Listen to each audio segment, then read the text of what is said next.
یہ تو خمینی صاحب نے کیا ہے، آیت اللہ خمینی صاحب نے، کہ انہوں نے یہ ایران کے شیعوں کو باور کرایا کہ بھائی جب آئیں گے حضرت مہدی آ جائیں گے، لیکن ہم اب ہاتھ پر ہاتھ رکھ کر بیٹھے رہیں، باطل کو چیلنج بھی نہ کریں، ہمیں کچھ تو کرنا چاہیے، وہ ہاتھ پاؤں ہلانے چاہیے، اور کچھ نہیں تو مہدی کا راستہ جو ہے صاف کرنا چاہیے، تمہید کرنی چاہیے، ان کے راستہ ہموار کیا جائے۔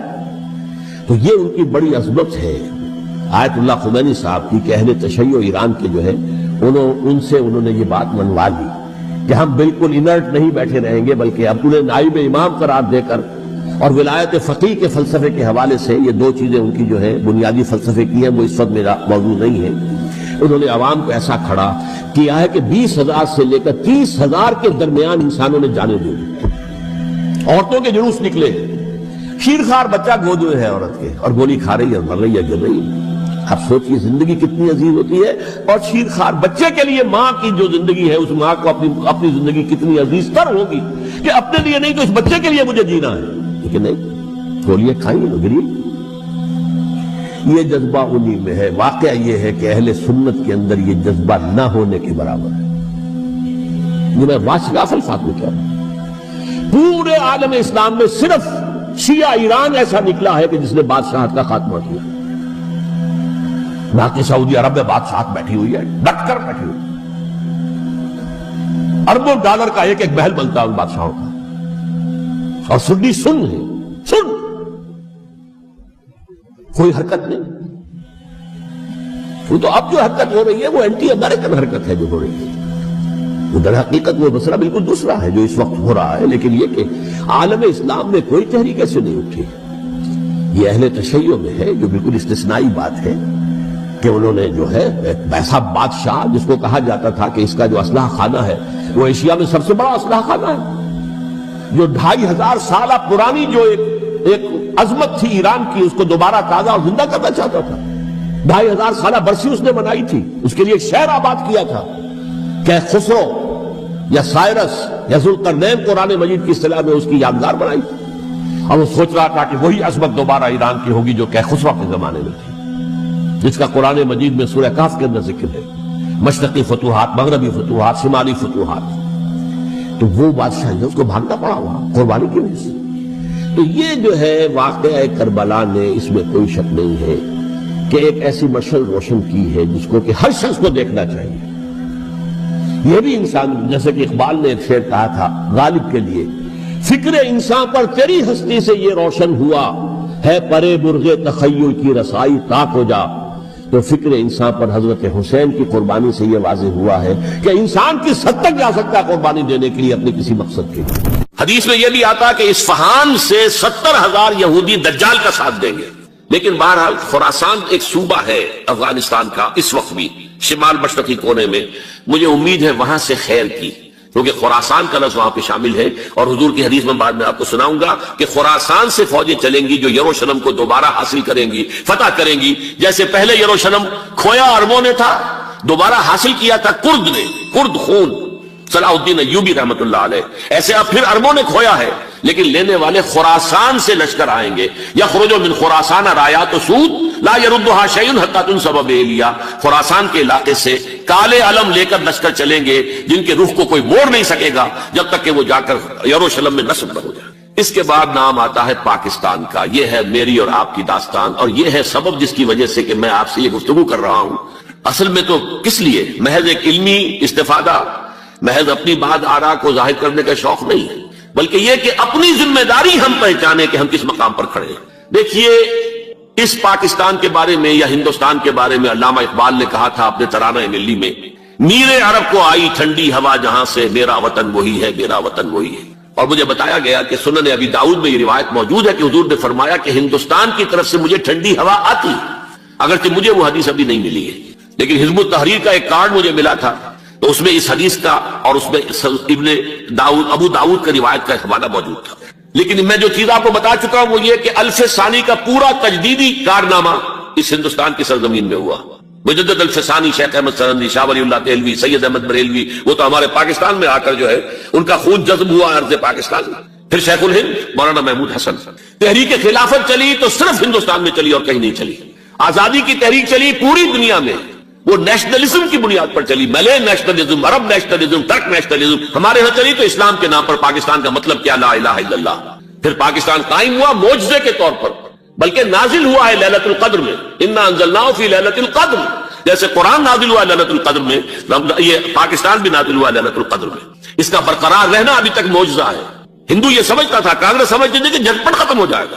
پھر یہ کہ اس کا قرارداد مقاصد کا پاس ہو جانا، مزید بھی اور اضافی دفعات دستور میں آ جانا، اب کمرشل انٹرسٹ کو ربا قرار دے کر حرام قرار دینا، یہ سارے لینڈ مارکس ہیں کہ جو اشارہ کر رہے ہیں کسی چیز کی طرف. معاملہ کدھر جا رہا ہے؟ پھر یہ کہ یہ جو 14ویں صدی کے مجدد تھے شیخ الہند، اس کے بعد سے کچھ ایسی شخصیتیں عظیم پیدا ہوئی ہیں ہند میں، جن کو میں سمجھتا ہوں کہ 14ویں صدی کے مجدد اور 15ویں صدی کے مجدد کے درمیان، یہ 15ویں صدی کے مجدد کی راہ کو سیدھا کرنے والے، جیسے کہ حضرت یحییٰ نے کہا تھا میں تو آنے والے کا راستہ سیدھا کر رہا ہوں حضرت عیسیٰ کے لیے، ایسے ہی 15ویں صدی کے لیے امام مہدی کے لیے راستہ صاف کرنے والے سب سے پہلے علامہ اقبال، جنہوں نے اسلام کا تصور دین کی حیثیت سے دوبارہ زندہ کیا ہے، ورنہ اسلام ایک مذہب کی شکل اختیار کر چکا تھا. پھر مولانا مودودی، مولانا ابوالکلام آزاد حکومت الہیہ کے نعرے کے ساتھ میدان میں آئے. یہ اقبال نے جو تصور پیش کیا تھا اس پر عملی جدوجہد کے لیے حزب اللہ قائم ہوئی. نوٹ کر لیجیے 11 برس کا فرق ہے عمر کا علامہ اقبال کے اور ابوالکلام کے. اور 1913 میں جب حزب اللہ قائم کیا اس وقت علامہ اقبال کی ملی شاعری اپنے عروج کو پہنچ چکی تھی. پھر یہ کہ علامہ اقبال کے بعد تعمیل جو ہے اس کام کی وہ ابوالکلام نے کی، لیکن روایتی علماء نے کی شدید مخالفت کی وجہ سے وہ بدل ہو کر چھوڑ گئے، کانگریس میں شامل ہو گئے، بساط جو ہے حزب اللہ کی انہوں نے لپیٹ دی. پھر مولانا مودودی آئے، انہوں نے وہ ڈور جو ہے اس کا سرا تھاما، جماعت اسلامی قائم کی حکومت الہیہ ہی کے قیام کے لیے. اگرچہ میرے نزدیک یہ کہ وہ انتخابی اور ایک قومی سیاست کی ایک جماعت بن کر پاکستان میں جو ہے دلدل میں پھنس گئی ہے. اب ہم اس کی کوشش کر رہے ہیں، تنظیم اسلامی اور یہ تحریک خلافت جس کے تحت یہ جلسہ ہو رہا ہے. یہ ساری چیزیں وہ ہیں کہ آپ کو سوائے پاکستان کے اور کہیں نہیں ملیں گی پوری دنیا میں. معلوم ہوتا ہے کہ پاکستان کو بہت بڑا رول پلے کرنا ہے اس میں. اور اس کے ساتھ اب جمع کر لیجئے افغانستان کی عمارت افغانستان، اسلامی عمارت افغانستان قائم ہو چکی ہے. یہ پچھلے 20 سالوں میں جو کچھ وہاں ہوتا رہا ہے اس سے پہلے تصور نہیں ہو سکتا تھا. علامہ اقبال کے فرزند بھی دیکھ کر آئے ہیں، تو اگرچہ وہ خود میں سمجھتا ہوں کہ خاصے انہیں آپ لبرل کہیں، آزاد خیال کہیں، لیکن اس درجے متاثر ہو کر آئے تھے کہ انہوں نے یہ کہا افغانستان میں جو میں نے حالات دیکھے ہیں کہ اگر 2-4 اور مسلمان ملکوں کے اندر یہ نظام قائم ہو جائے تو پوری دنیا مسلمان ہو جائے گی. یہ سب کچھ کیسے ہو رہا ہے؟ یہ آنے والے دور کی جھلکیاں ہیں. Coming events are casting their shadows before. یہ سب بتا رہے ہیں کہ پاکستان افغانستان کو مل کر اس میں کوئی عظیم رول پلے کرنا ہے. اور اس کے ضمن میں اب میں علامہ اقبال کے بارے میں آخری بات کہہ رہا ہوں. علامہ اقبال کے بارے میں عام یہ خیال ہے، انہوں نے اپنے خطبات میں مہدی کا اور نزول مسیح کا، حالانکہ میں کل پڑھ رہا تھا مولانا سید احمد اکبر آبادی رحمۃ اللہ علیہ کا ایک مقالہ ان کا کہ علامہ اقبال نے ابن خلدون کے بارے میں یہ کہا ہے کہ مہدی کا اور نزول عیسیٰ کا دونوں کا انہوں نے انکار کیا ہے، حالانکہ ابن خلدون نے نزول عیسیٰ کا انکار نہیں کیا، صرف مہدی کا انکار کیا ہے. بہرحال علامہ اقبال نے خطبات میں انکار کیا ہے. لیکن یہ کہ اپنی شاعری کے اندر میں چیلنج کرتا ہوں کسی بڑے سے بڑے اقبال شناس کو. ان کا یہ شعر ذرا سنیے: خضر وقت از خلوت دشت حجاز آید بروں، کارواں زی وادی دور و دراز آید بروں. خضر وقت، امام وقت، رہنمائے وقت، قائد وقت، خلوت دشت حجاز، حجاز کی صحرا کی کسی خلوت گزینی سے نکل کر باہر آئیں گے. میں حیران ہوتا ہوں علامہ کے اس فکر پر اور اس مصرے پر. یہاں انہوں نے شیعہ اور سنی دونوں کے کانسیپٹ جمع کر دیے. شیعہ کا کانسیپٹ یہ چھپے ہوئے کسی غار میں وہاں سے برآمد ہوں گے، اور ہمارا کانسیپٹ میں ام سلمہ رضی اللہ تعالیٰ عنہ کی حدیث سنا چکا، چھپے ہوئے ہوں گے وہ وہاں پر، مدینے سے نکل کر آ کر مکے میں چھپ جائیں گے. اس خانہ جنگی کی حالت میں لوگ ان کی طرف دیکھ رہے ہوں گے، سوچتے ہوں گے انہیں میدان میں آنا چاہیے، کوئی پارٹ پلے کرنا چاہیے، امت کی رہنمائی کرنی چاہیے. لیکن وہ چھپیں گے، وہ کارے ہوں گے، وہ اس ذمہ داری کو قبول نہیں کرنا چاہیں گے، جا کے چھپ جائیں گے مکے میں. وہاں سے مکے والے انہیں نکالیں گے اور وہ کارے ہوں گے، انہیں بالکل نہیں رہے تھے. یہ سورہ حشر میں ان کا نقشہ کھینچا گیا ہے. کھلے میدان میں مقابلے کی اس کے اندر صلاحیت ہی نہیں ہے. یہ تو فصیلوں کے پیچھے سے، جیسے عورتیں کہیں دیہات میں لڑائی ہوتی ہے تو مرد جو ہے گلیوں میں لڑتے ہیں، عورتیں اوپر سے پتھر پھینکتی ہیں، بس وہ کام یہ کر سکتے تھے. من ورائے جدر، فصیلوں کے پیچھے سے، جنگ میں میدان میں نہیں آ سکتا. بہرحال قرآن مجید میں ہے یہ سورہ مائدہ کی آیت نمبر 64، کلما اوقدوا نارا للحرب اطفاها اللہ. اکثر و بیشتر مواقع پر تو یہ جب آگ بھڑکاتے تھے جنگ کی، اللہ اسے بجھا دیتا. شاہ حسین اردن کے ان کے دادا سب سے بڑے غدار وہی تھے، لہذا ان کو اس علاقے کی بادشاہت دے دی گئی. اس کے بعد نجد سے تحریک اٹھی ہے، وہ سعودی جو خاندان ہے وہ نجد سے اٹھا. نجد میں اس وقت کچھ بھی نہیں تھا، وہ تو صرف ریت کے تودے تھے، کچھ بھی نہیں، لہذا ادھر کسی استعماری قوت کو دیکھنے کی ضرورت ہی نہیں تھی۔ وہ تو بعد میں تیل برآمد ہوا، اس کی حیثیت ہو گئی، اور یہ امارات کا علاقہ جو ہے اس کی دنیا میں اب گویا کہ یوں سمجھیے کہ جو سب سے زیادہ اہم علاقے ہو سکتے ہیں روئے ارضی کے نقشے پر، ان میں سے ایک وہ ہو گیا، لیکن یہ اس وقت کی بات میں کر رہا ہوں، کوئی حیثیت نہیں تھی، لہذا اس کو چھوڑ دیا گیا۔ یہ ہے تاریخی پس منظر، یہ لکیریں جو کھینچی گئی ہیں، یہ ایک ملت اسلامیہ کو جو قومیتوں میں تقسیم کیا گیا، پھر نعرے لگوائے گئے المصر للمصریین الشام للشامیین، اب شامی ایک علیحدہ قوم ہو چکے ہیں، مصری ایک علیحدہ قوم ہو چکے ہیں، عراقی ایک علیحدہ قوم ہو چکے ہیں۔ یہ ساری تقسیمیں استعمار کی پیدا کرنا ہے، اس کا کوئی تعلق اسلام کے ساتھ نہیں۔ اب ضرورت تو اس بات کی تھی کہ استعمار کے پنجے جب یہاں سے کچھ ہٹے، دوسری جنگ عظیم کے بعد ایک دور آیا، امریکہ ابھرا ہے دنیا کی عالمی سطح پر سیاست میں، اس کے ہاں کچھ آزادی کے تصورات تھے، اس نے بھی سپورٹ کیا۔ برطانیہ کمزور ہو چکا تھا، وہ اتنے بڑے علاقے کو ہولڈ نہیں کر سکتا تھا، ہندوستان بھی آزاد ہوا، پھر یہ کہ اور دوسرے علاقوں سے بھی اس کو پسپائی اختیار کرنی پڑی۔ استعمار کے پنجے جس طرح بھی ہوئے، ان کے سینوں سے، عربوں کے سینوں سے جو ہے گویا کہ وہ ہٹے، لیکن امریکہ نے ایک اپنی بہت بڑی حکمت عملی جو اختیار کی، عالم عرب کے سینے میں اسرائیل کا خنجر پیوست کر دیا، تاکہ یہ کبھی آزاد نہ ہو جائیں، ہمارے انگوٹھے تلے رہے، ہماری پالیسی گواہی کرے۔ یہ استعمار کا دوسری جنگ عظیم کے بعد جہاں برطانوی استعمار، فرانسیسی استعمار رفتہ رفتہ یہ ہٹنے شروع ہوئے، صدر ناصر نے انگریزوں کو اٹھا کر پھینکا میڈیٹرینین میں اور دوسرے جگہوں سے، الجزائر نے آزادی حاصل کی فرانس سے، اطالویوں سے جو ہے لیبیا والوں نے آزادی حاصل کی، یہ ہو گیا، لیکن ایک خنجر پیوست کر دیا گیا اسرائیل کا سینہ عرب۔ اس صورتحال میں ظاہر بات ہے کہ ایک تو بڑی آئیڈیل پوزیشن تھی کہ پورا عالم اسلام متحد ہو، لیکن وہ تو بہت دور کا خواب معلوم ہوتا ہے۔ علامہ اقبال سے بڑا کوئی نقیب نہیں ہے ملت اسلامی کی وحدت کا، ایک ہو مسلم حرم کی پاسبانی کے لیے نیل کے ساحل سے لے کر تا خاک کاشغر، لیکن انہیں بھی اپنے لیکچرز میں کہنا پڑا کہ اس وقت جو صورتحال ہے، پورے عالم اسلام کی ایک وحدت بن جانا تو تقریباً ناممکن نظر آ رہا ہے۔ اگر کسی طرح ایک common wealth of Muslim nations وجود میں آ جائے تو بھی بڑی کامیابی ہوگی، لیکن اس سے بھی پہلے یہ تو زیادہ آسان تھا کہ عالم عرب ایک وحدت کی شکل اختیار کرنا۔ یہ تو ایک قوم ہے، اکثر و بیشتر ایک نسل یا زیادہ دو نسلیں کہہ دیجیے، شمالی افریقہ میں بربر نسل بھی ہے، باقی تو سب عرب ہیں۔ یہ پورا عالم ایک نسل، ایک زبان، پورے اتنے رقبے کے اوپر بولے جانے والی ایک زبان، یہ تو ایک ہو جائے۔ افسوس یہ ہے کہ اس کا ایک ہو جانا، ایک شخصیت ابھری تھی جو مذہبی مزاج کی شخصیت تھی، جو دینی مزاج کی حامل شخصیت تھی، اگر اس کی قیادت میں عالم عرب متحد ہو جاتا تو واقعتاً ایک بہت بڑا جو ہے مرحلہ وہ طے ہو جاتا پوری عالمی ملت اسلامیہ کی ایک وحدت اختیار کرنے کا۔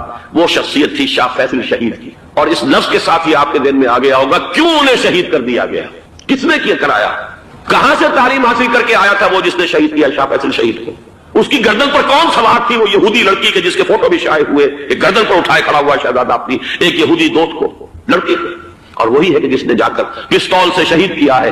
جہاں میں اچھی طرح جان لیجئے، جیسے بارہا میں نے عرض کیا ہے کہ حضرت عمر کو شہید کرنے والا کہنے کو ابو لولو فیروز تھا، لیکن اس کے پیچھے پورا ایرانی نسل پرستی کا جو پورا پس منظر ہے، اسے تو ہر شخص جس کی ذرا بھی نگاہ جو ہے جو صرف منظر کو نہ دیکھ رہی ہو، پس منظر کو بھی دیکھنے والی ہو، وہ تو جان دے گی کہ ابو لولو فیروز ایک فرد کا نام نہیں تھا، وہ ایران کا انتقام تھا عالم عرب سے۔ بالکل اسی طریقے سے یہ امریکی استعمار کا ہتھ کنڈا تھا، اسے محسوس ہوا۔ شاہ فیصل مذہبی مزاج کا شخص، یہ ابھر رہا ہے، اور یہ شاہ فیصل کی حکمت عملی کا ذرا آپ اندازہ کیجئے۔ لاہور میں سمٹ کانفرنس ہوئی، اس میں وہ آئے، سب سے ٹاورنگ پرسنالٹی پورے اس وقت عالم اسلام کے اندر شاہ فیصل کی تھی، اور وہ گویا کہ ایک بہت ہی جس کو کہا جائے کہ ایک بہت ایلڈرلی، ایک بزرگانہ ایک شخصیت جو ہے، اور انہوں نے اپنی دولت کے دروازے، عرب میں وہ مشہور تھے کہ نہایت خسیس اور بخیل انسان ہے، اس لیے کہ وہاں وہ خرچ کرتے تھے حساب کتاب کے ساتھ، لیکن ان کے خزانے کھلے ہوئے تھے عالم اسلام کے لیے، ادھر بھی مدد ہے، ادھر بھی مدد ہے، ادھر بھی کام ہو رہا ہے، ادھر بھی کام ہو رہا ہے۔ پھر انہوں نے تیل کا ہتھیار استعمال کر کے ایک دفعہ امریکہ کو دن میں تارے دکھا دیے تھے، لہذا ان کا ہٹایا جانا سین سے یہ امریکی استعمار کے لیے لازم تھا۔ اب لے دے کر رہ گئے کون سیکولر مزاج کے لوگ۔ پہلی اٹمپٹ جمال عبد الناصر نے کی، ناکام ہو گیا۔ قذافی صاحب نے کوشش کی کہ وہ ان کی جانشینی حاصل کر لے، ناکام ہو گیا۔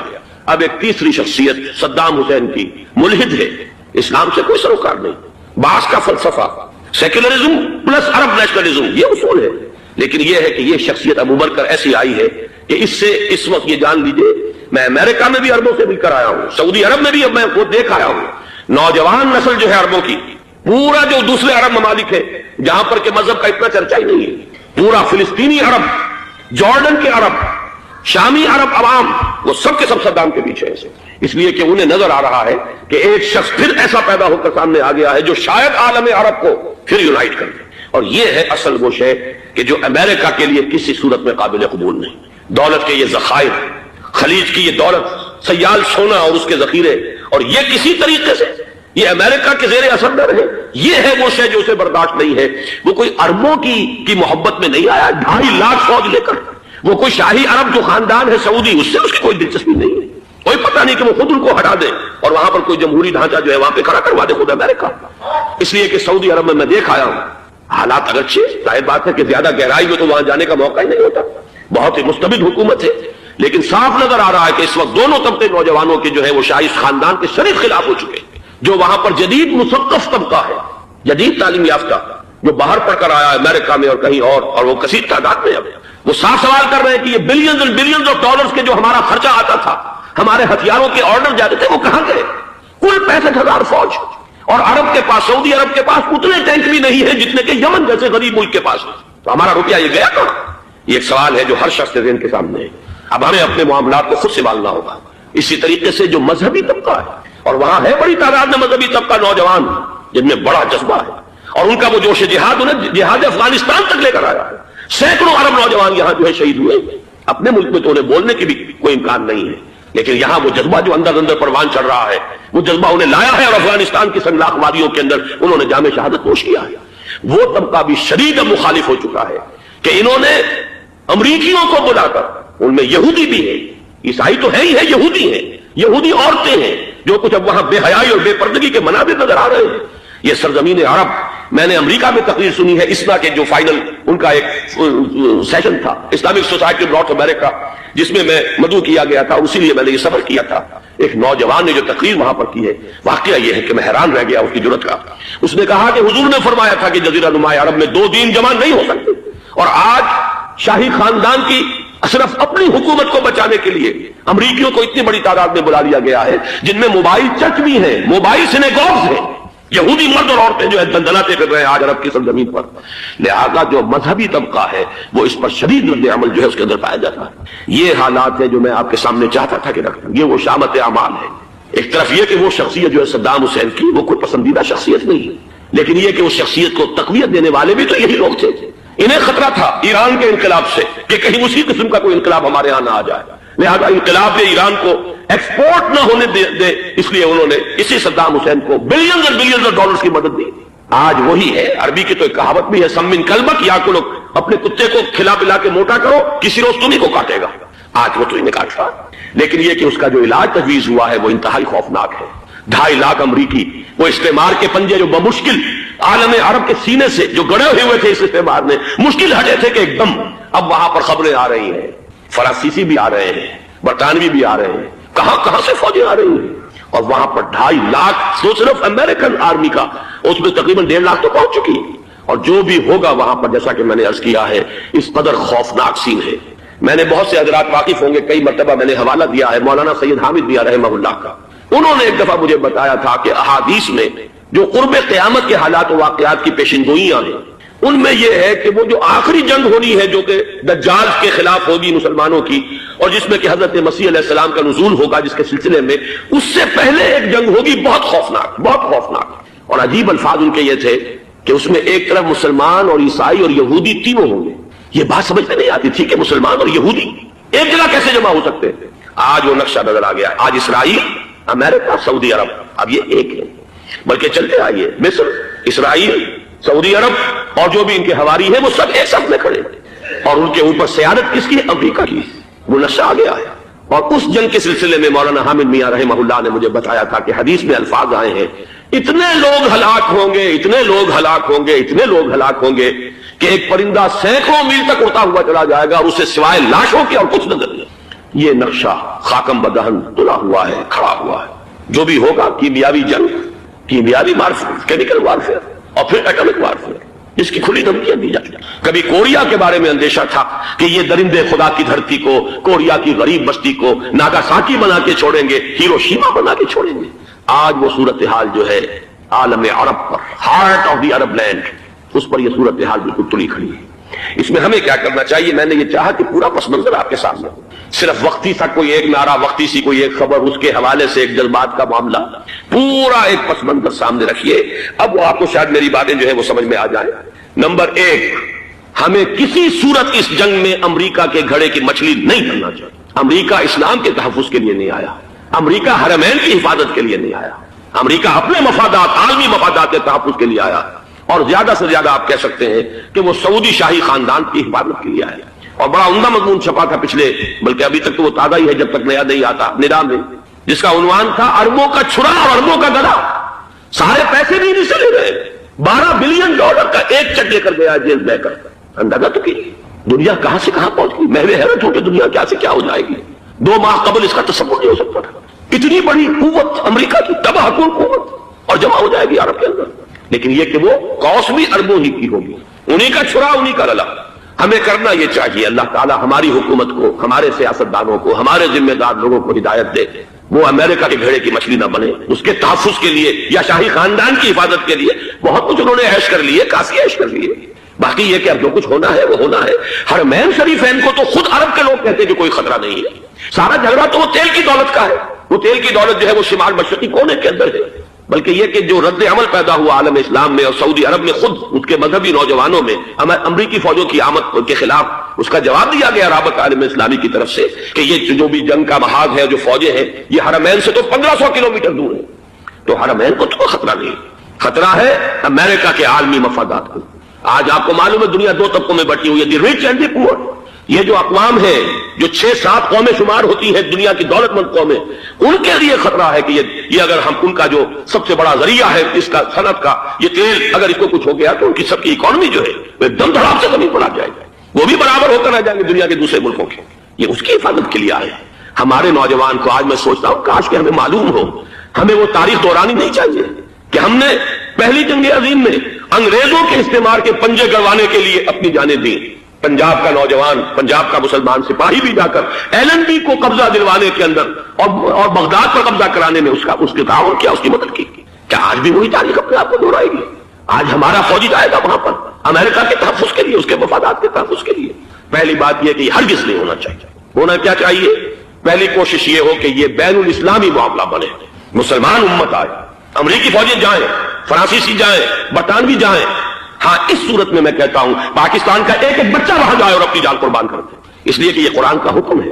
وَإِن طَائِفَتَانِ مِنَ الْمُؤْمِنِينَ اقْتَتَلُوا فَأَصْلِحُوا بَيْنَهُمَا فَإِن بَغَتْ إِحْدَاهُمَا عَلَى الْأُخْرَى فَقَاتِلُوا الَّتِي تَبْغِي حَتَّى تَفِيءَ إِلَىٰ أَمْرِ اللَّهِ فَإِن فَاءَتْ فَأَصْلِحُوا بَيْنَهُمَا بِالْعَدْلِ وَأَقْسِطُوا إِنَّ اللَّهَ يُحِبُّ الْمُقْسِطِينَ۔ امت مسلمہ کو حکم دیا گیا ہے اگر مسلمانوں کے 2 گروہ لڑ پڑے تو تم صلح کراؤ، اور اگر ایک فریق زیادتی پر تلا رہے، اڑا رہے، تو اب سب مل کر اس سے جنگ کرو، یہاں تک کہ اسے اللہ کے حکم کے آگے جھکا دو۔ پھر اگر وہ اللہ کا حکم مان لے، صلح پر آ جائے، تو پھر عدل و قسط کے ساتھ ان کے درمیان صلح کرا دو۔ یہ ہمیں حکم ہے، مسلمانوں کو حکم ہے۔ لیکن یہ کہ یہ امریکی آ رہے ہیں اور امریکی استعمار اور امریکی مفادات، اور اس کے لیے جو ہے پاکستان کا مسلمان سپاہی بھی جائے، میرے نزدیک کسی صورت میں صحیح نہیں۔ مطالبہ بھی ہو رہا ہے، آج ہی غالباً ایک انٹرویو آیا ہے، شاہ حسین کے بھائی جو ہے حسن بن طلال، ان کا، انہوں نے بھی یہی کہا ہے کہ اس کو مسلمانوں کو آپس میں اس معاملے کو طے کرنا چاہیے، اس قضیے کو، امریکی فوجوں کو یہاں سے فوراً واپس جانا چاہیے۔ اور یہی بات میں یقیناً تائید کروں گا، تحسین کروں گا، یہی موقف ایران کا ہے۔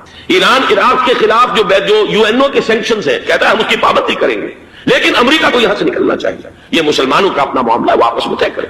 پاکستان کو بھی یہی موقف اختیار کرنا چاہیے پوری قوت کے ساتھ۔ اس میں کوئی بھی اگر کمزوری ہو رہی ہے تو در حقیقت یہ گویا کہ ہم امریکی استعمار کے ہاتھ میں اس کا اعلی کار بن کر، کھلونا بن کر استعمال ہو رہے ہیں، جو کہ ہمیں کسی صورت میں نہیں کرنا چاہیے۔ اگر یہ بھی ناکافی ہو تو دوسرا ایک اور مسئلے کا حل موجود ہے اس سے براڈر سطح پر، کہ غیر جانبدار ممالک اگر کوئی ہے ان کو بھی اس قضیے کے اندر شامل کیا جائے۔ ایک تحریک تھی کسی زمانے میں، کافی بڑی تھی، لیکن یہ کہ وہ بھی اگر اس کے اندر شامل ہو جائیں۔ لیکن امریکہ، رشیا، یہ تو ظاہر بات ہے سپر پاورز ہیں، ان کے مفادات ہیں، عالمی اور گلوبل مفادات ہیں، لہذا اول تو یہ ہونا چاہیے کہ بین الاسلامی معاملہ بنا کر، اس صورت میں جیسا کہ میں نے عرض کیا ہماری پوری فوج بھی جائے اللہ پر توکل کر کے، پاکستان کا محافظ اللہ ہوگا، اگر اللہ کے حکم کے اوپر عمل کرتے ہوئے مسلمان یہاں سے جائیں اور جا کر وہاں پر جو ہے اپنی جانیں دینے کو تیار ہو جائیں۔ لیکن اگر یہ اس میں بھی کافی نہ ہو تو جو بھی غیر جانبدار ممالک ہیں ان کو بھی اس معاملے کے اندر شریک کیا جا سکتا ہے۔ بدر جائے آخر اگر پاکستانی فوج جائے، وہ صرف حرمین شریفین کے گرد و نواح میں ان کو ڈپلوائے کیا جانا چاہیے. اگر خدا نہ خواستہ وہاں پر کوئی آنچ آنے کی شکل پیدا ہو جائے تو اس کی اے ارض پاک تیری حرمت پہ کٹ مرے ہم، اس کے لیے مسلمانوں کو تیار رہنا چاہیے. اس لیے کہ بہرحال جہاں تک ارض پاک کی حرمت کا تعلق ہے وہ ہمارے ایمان کا جز ہے. باقی برطانوی مفادات، امریکی مفادات، صنعتی ممالک کے مفادات یا کسی شاہی خاندان کے مفادات، یہ شاہی خاندان یہ تو گرتی ہوئی دیواریں ہیں، جانا ہے آج نہیں تو کل. لیکن یہ کہ اصل معاملہ ہے امت کا، اصل معاملہ ہے امت مسلمہ کا، اصل معاملہ ہے حرمین شریفین کا. لہذا ان دونوں چیزوں کو لازماً گڈمڈ نہ کریں.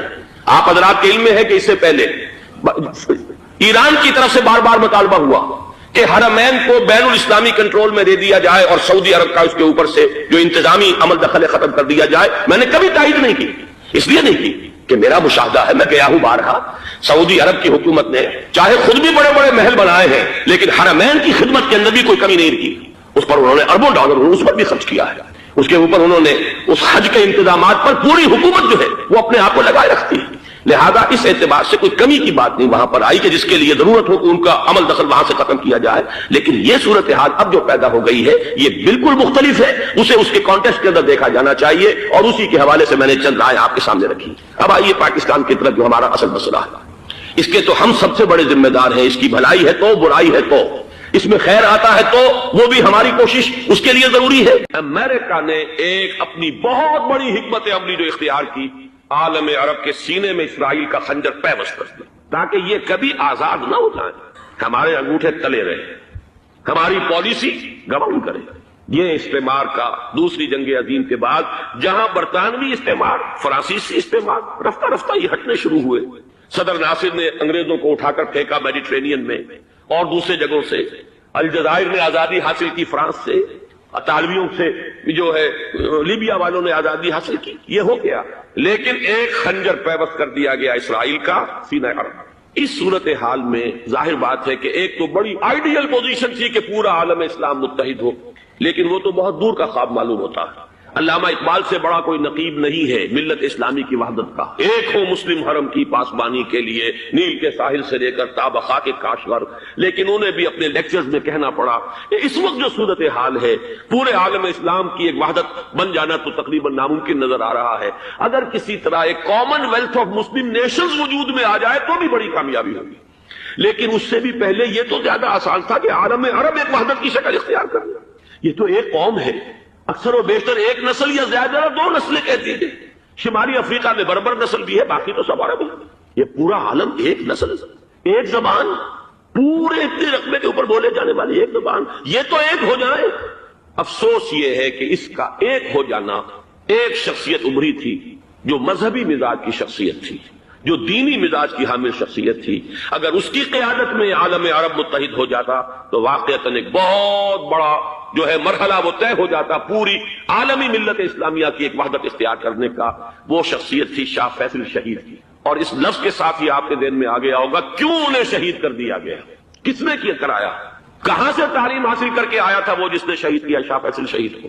اس کی گردن پر کون سوار تھی، وہ یہودی لڑکی کے جس کے فوٹو بھی شائع ہوئے، ایک گردن پر اٹھائے کھڑا ہوا شہزادہ اپنی ایک یہودی دوست کو، لڑکی کو. اور وہی ہے کہ جس نے جا کر پستول سے شہید کیا ہے. جان اچھی طرح جان لیجئے، جیسے بارہا میں نے عرض کیا ہے کہ حضرت عمر کو شہید کرنے والا کہنے کو ابو لولو فیروز تھا، لیکن اس کے پیچھے پورا ایرانی نسل پرستی کا جو پورا پس منظر ہے، اسے تو ہر شخص جس کی ذرا بھی نگاہ جو ہے جو صرف منظر کو نہ دیکھ رہی ہو پس منظر کو بھی دیکھنے والی ہو، وہ تو جان دے گی کہ ابو لولو فیروز ایک فرد کا نام نہیں تھا، وہ ایران کا انتقام تھا عالم عرب سے. بالکل اسی طریقے سے یہ امریکی استعمار کا ہتھ کنڈا تھا، اسے محسوس ہوا. شاہ فیصل مذہبی مزاج کا شخص یہ ابھر رہا ہے، اور یہ شاہ فیصل کی حکمت عملی کا ذرا آپ اندازہ کیجئے. لاہور میں سمٹ کانفرنس ہوئی، اس میں وہ آئے، سب سے ٹاورنگ پرسنالٹی پورے اس وقت عالم اسلام کے اندر شاہ فیصل کی تھی. اور وہ گویا کہ ایک بہت ہی جس کو کہا جائے کہ ایک بہت ایلڈرلی، ایک بزرگانہ ایک شخصیت جو ہے، اور انہوں نے اپنے دولت کے دروازے، عرب میں وہ مشہور تھے کہ نہایت خسیس اور بخیل انسان ہے، اس لیے کہ وہاں وہ خرچ کرتے تھے حساب کتاب کے ساتھ، لیکن ان کے خزانے کھلے ہوئے تھے عالم اسلام کے لیے. ادھر بھی مدد ہے، ادھر بھی مدد ہے، ادھر بھی کام ہو رہا ہے، ادھر بھی کام ہو رہا ہے. پھر انہوں نے تیل کا ہتھیار استعمال کر کے ایک دفعہ امریکہ کو دن میں تارے دکھا دیے. لہذا ان کا ہٹایا جانا سین سے یہ امریکی استعمار کے لیے لازم تھا. اب لے دے کر رہ گئے کون سیکولر مزاج کے لوگ. پہلی اٹمپٹ جمال عبد الناصر نے کی، ناکام ہو گیا. قذافی صاحب نے کوشش کی کہ وہ ان کی جانشینی حاصل کر لے، ناکام ہو گیا. اب ایک تیسری شخصیت صدام حسین کی، ملحد ہے، اسلام سے کوئی سروکار نہیں. باس کا فلسفہ سیکولرزم